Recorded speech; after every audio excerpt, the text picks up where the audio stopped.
نحمده ونصلي ونسلم على رسوله الكريم اما بعد فاعوذ بالله من الشيطان الرجيم بسم الله الرحمن الرحيم قيل ادخل الجنة قال يا ليت قومي يعلمون بما غفر لي ربي وجعلني من المكرمين اس سے فرمایا گیا کہ تو جنت میں داخل ہو جا۔ اس نے کہا اے کاش کہ میری قوم جان لیتی جیسی میرے رب نے میری مغفرت کی اور مجھے عزت والوں میں شامل کیا۔ اس مرد مومن جس نے رسولوں کی دعوت پر لبیک کہا تھا اور پھر اپنی قوم کو سمجھایا، اس کی قوم نے اسے شہید کر دیا۔ اس کا نام مفسرین نے حبیب لکھا۔ اس حبیب کو جب شہید کر دیا تو جیسے وہ شہید ہوا تو اسے اللہ رب العالمین نے اس سے فرمایا کہ جنت میں داخل ہو جا۔ اب آپ اندازہ لگائیں کیسا اللہ رب العالمین نے اسے اپنی جنت دی۔ تو اس نے کہا کاش کہ میری قوم جان لیتی کہ میرے رب نے میری مغفرت کر دی، یعنی ایمان لانا، رسولوں کی رسالت کی تصدیق کرنا، ان پر ایمان لانا، اور فرمایا کہ ان کے لیے اور حق بیان اس نے جو کیا تو اللہ رب العالمین نے اس حق بیانی کی وجہ سے اسے اس کی قوم نے شہید کر دیا۔ اللہ رب العالمین نے اسے جنت بھی دی اور جنت میں اسے عزت و اکرام بھی دیا گیا۔ اسی بات کو اس نے کہا کہ اللہ رب العالمین نے اس بات کو تا صبح قیامت آنے والوں کو بتایا سورہ یاسین شریف میں کہ اس مخلص مرد مومن حبیب نے کہا کہ جب اسے جنت میں داخل ہونے کا کہا گیا تو اس نے کہا کہ وہاں کی نعمتیں دیکھ کر اس نے تمنا کی کہ کاش کہ میری قوم کو یہ معلوم ہو جائے کہ اللہ نے مجھے بخش دیا اور میری بہت عزت افزائی فرمائی۔ علماء فرماتے ہیں کہ اس آیت سے یہ معلوم ہوا کہ مخلص مومن نے زندگی میں بھی اپنی قوم کے ساتھ بھلائی کی، مرنے کے بعد بھی اپنی قوم کا بھلا چاہا اور ان کے ایمان لانے کی تمنا کی۔ تو یہاں سے ہمیں یہ بات پتہ چلا کہ یہ شروع سے یہ اسلاف کا طریقہ ہے کہ اولیاء اللہ جو نبی کی زندگی کو اپنا لیتے ہیں، نبی کی سیرت پر چلتے ہیں، جتنے بھی اللہ کے رسول کی سیرت پر چلنے والے، اور گزشتہ کل بھی ہم نے درس سنا تھا کہ آج ہم جو اخلاقی پستی میں چلے جا رہے ہیں وہ وجہ یہی ہے کہ ہم نے اپنے نبی کا دامن چھوڑ دیا۔ جب ہم اپنے نبی کے دامن سے وابستہ ہو جائیں گے تو یاد رکھیے کہ اولیاء اللہ ایسے وابستہ ہوتے تھے تو پھر اولیاء اللہ کی زندگیوں میں بھی یہ نظر آتا ہے کہ وہ غصے کو پی جاتے تھے، وہ اپنے دشمنوں کو معاف کر دیتے تھے، اپنے دشمنوں پر بھی رحم کرتے تھے۔ جن لوگوں کے ساتھ دشمنی اور مخالفت کی جاتی ہے، جن پر ظلم و ستم کیا جاتا ہے، انہی دشمنوں، مخالفوں اور ظالموں کے بارے میں جب ہم دین اسلام کی تعلیم کو دیکھتے ہیں کہ قرآن کیا بتاتا ہے کہ دشمن کے ساتھ، مخالف کے ساتھ، ظالم کے ساتھ اسلام کی جب ہم تعلیمات کو قرآن و حدیث کی روشنی میں دیکھتے ہیں تو یہ کہے بغیر، اور جس کو اللہ نے انصاف پسند وہ شخص ہے اور اس کی عقل بالکل ٹھیک ہے، کوئی متعصب نہیں ہے کہ تعصب وہ دل میں نہیں رکھتا، تو پھر اس کے ساتھ اس کی زبان پر یہ بات آئے گی اور وہ یہ کہے گا کہ جو دین دشمنی اور مخالفت اور ظلم کرنے والوں کے بارے میں ایسی بہترین تعلیم دے رہا ہے تو وہ کہے گا کہ اس سے بڑا امن اور سلامتی والا دین اور کون سا ہو سکتا ہے؟ وہ صرف اور صرف اسلام ہے۔ قرآن کریم میں اللہ تعالیٰ کیسی تعلیم دیتا ہے کہ دشمنوں کے بارے میں، ظالموں کے بارے میں، مخالفت جو ہماری کریں تو پھر ان کے ساتھ ہمارا رویہ کیسا ہونا چاہیے۔ اس نیت کے ساتھ سنیے کہ ہمارے اندر اللہ تعالیٰ قرآن کا نور عطا فرمائے اور ہمارے اندر تبدیلی آئے۔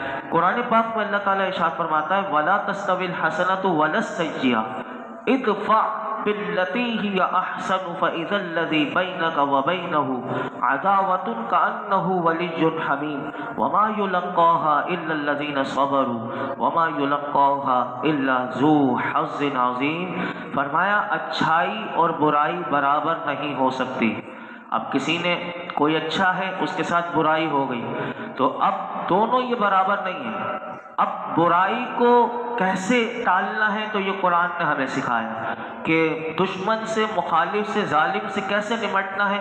تو فرمایا برائی کو بھلائی کے ساتھ دور کر دو، تو تمہارے اور جس کے درمیان دشمنی ہوگی تو اس وقت وہ ایسا ہو جائے گا جیسا کہ وہ گہرا دوست ہے۔ اور فرمایا یہ دولت کسے ملتی ہے؟ ورنہ ہمارے یہاں تو ہم ظالم کے ساتھ ہم بھی ظالم بن جاتے ہیں، دشمنی کرنے کے ساتھ ہم بھی دشمنی کرتے ہیں، ہم اپنے مخالف کے ساتھ اس سے بڑھ کر مخالفت کرتے ہیں، یہ ہمارا رویہ ہے۔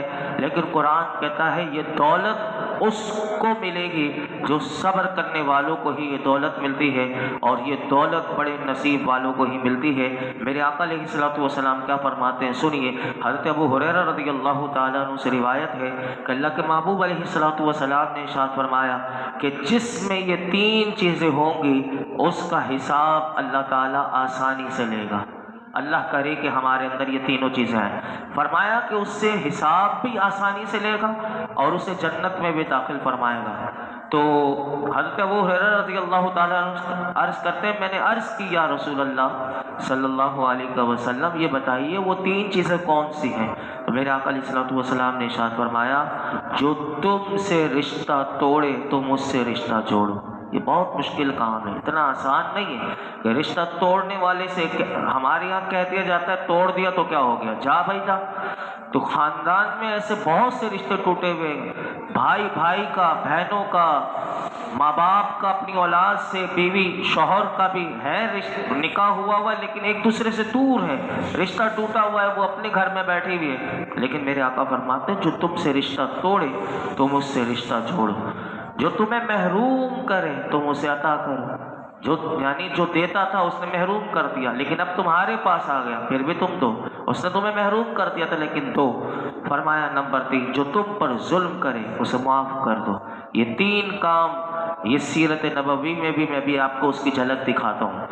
اسی طرح میرے آقا علیہ الصلوۃ والسلام کی ایک اور حدیث پاک حضرت علی المرتضی شیر خدا کرم اللہ تعالی وجہہ الکریم سے روایت ہے، اللہ کے محبوب علیہ الصلوۃ والسلام نے ارشاد فرمایا جو شخص تم سے تعلق توڑے تو تم اس کے ساتھ تعلق جوڑو، اور جو تم سے برا سلوک کرے تم اس سے اچھا سلوک کرو، اور حق بات کہو اگرچہ وہ تمہارے خلاف ہو لیکن حق بات کہنی چاہیے۔ اور اگر ہم سیرت مصطفیٰ علیہ الصلوۃ والسلام میں دیکھیں، میرے آقا کی مبارک زندگی میں اگر دیکھیں تو میرے آقا علیہ الصلوۃ والسلام نے کیسا دشمنوں کو معاف کیا ہے، کیسے دشمنوں پر رحم کیا ہے، کیسے ان کی خیر خواہی کی ہے، اور یہی سیرت اولیاء اللہ کی زندگی میں آئے گی۔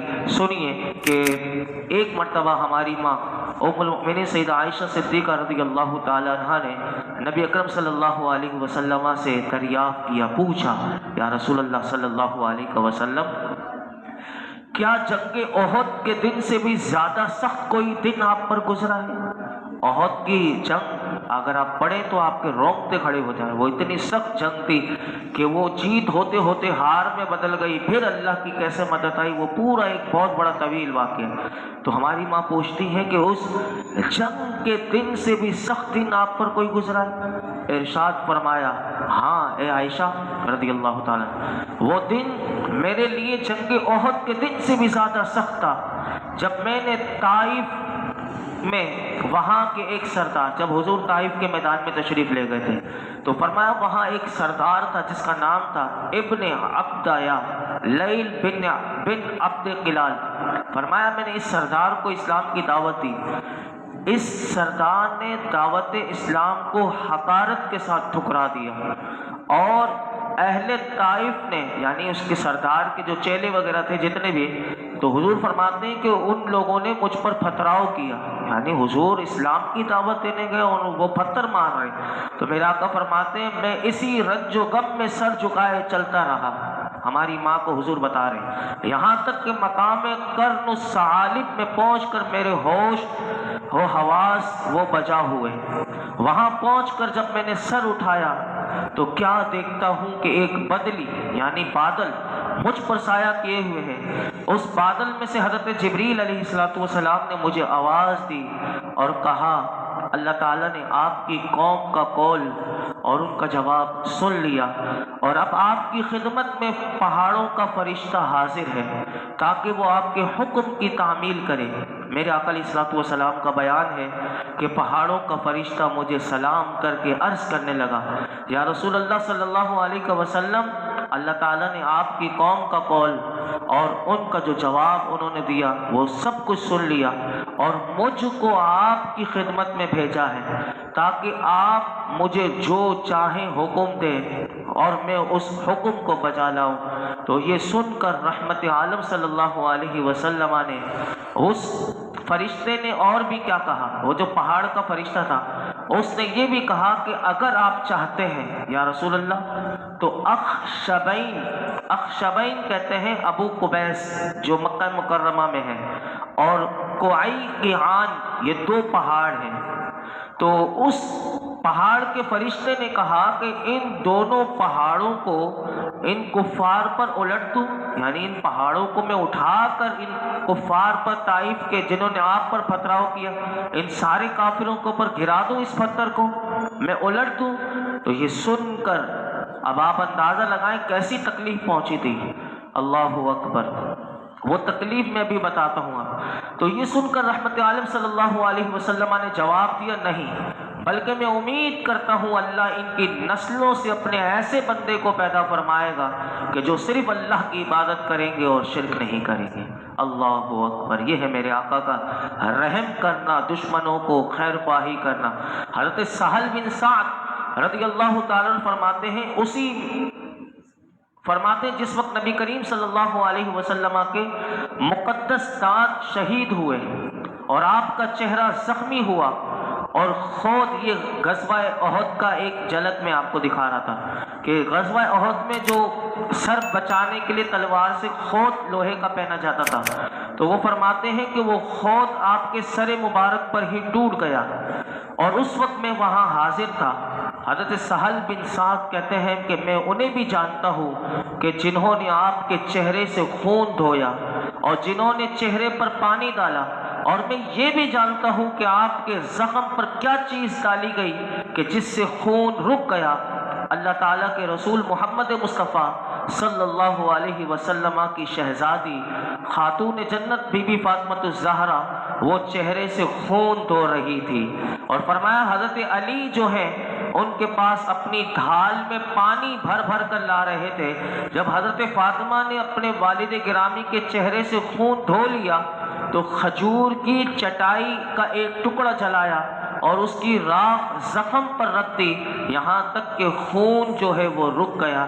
یعنی اللہ کے نبی کا خون کتنا بہہ رہا تھا، اب آپ اندازہ لگائیں۔ تو اس وقت حضرت سہل بن سعد کہتے ہیں کہ سید عالم صلی اللہ علیہ وسلم نے ارشاد فرمایا، اس قوم پر اللہ کا غضب شدید ہوا۔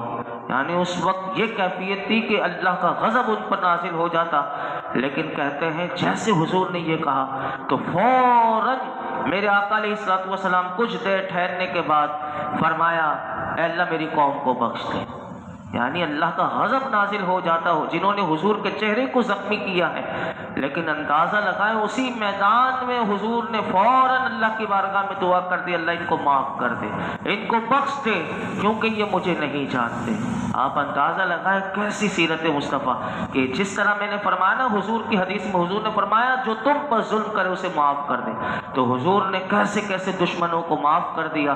اللہ اکبر، میرا وقت مکمل ہو گیا، میں صرف ایک بات پر اپنی گفتگو ختم کرتا ہوں کہ حضرت ابراہیم بن ادم رضی اللہ تعالی عنہ یہ اللہ کے ولی ہیں۔ دیکھیے کہ حضور کی سیرت ان کے اندر کیسے آئی کہ ایک دن یہ کسی صحرا میں کی طرف تشریف لے گئے تو وہاں ایک سپاہی ملا، پولیس والا سمجھ لیں۔